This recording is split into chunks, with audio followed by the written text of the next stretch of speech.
Gusto niyo bang ma-experience mag-cruise? Tapos, naka-sail pa? At hindi lang yon, dito pa sa Manila ang embarkation. San ka pa? Well, this is your lucky day kasi yung Costa Serena cruise na sinakyan namin ng family ko, may final countdown. Meaning, naka-clearance sale sila this time around. So, yung booking period is until September 20 na lang. So, bilisan nyo na guys kasi limited slots na lang ang available. What I love about this is that hindi na natin kailangan lumipad to other countries to board Costa Serena. Dinala na nila yung cruise ship dito sa Manila and Subic. Kaya it means that hindi na natin kailangan gumastos sa airfare. Super laki na talaga ng matitipid natin dito dahil wala nang ang airfare, naka-clearance sale pa sila. Again guys, this September na ang start ng sailing nila. Kaya mag-book na kayo. Imagine, 3 weeks na lang, magsisale na ang Costa Serena. Share ko lang guys na last March 2025, first time namin sumakay ng family ko sa Costa Serena going to Hong Kong. Super na-enjoy talaga namin yung experience, especially yung kids ko.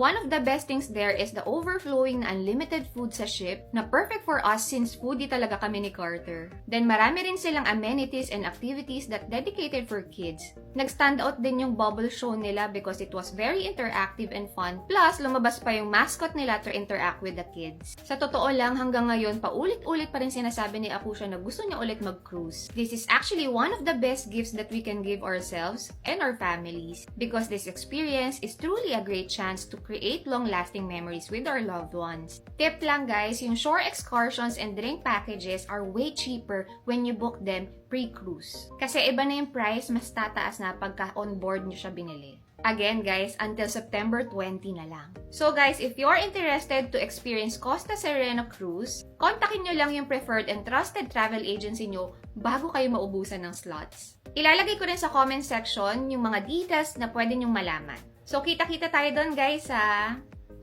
Hurry kasi mabilis sila maubusan ng slots.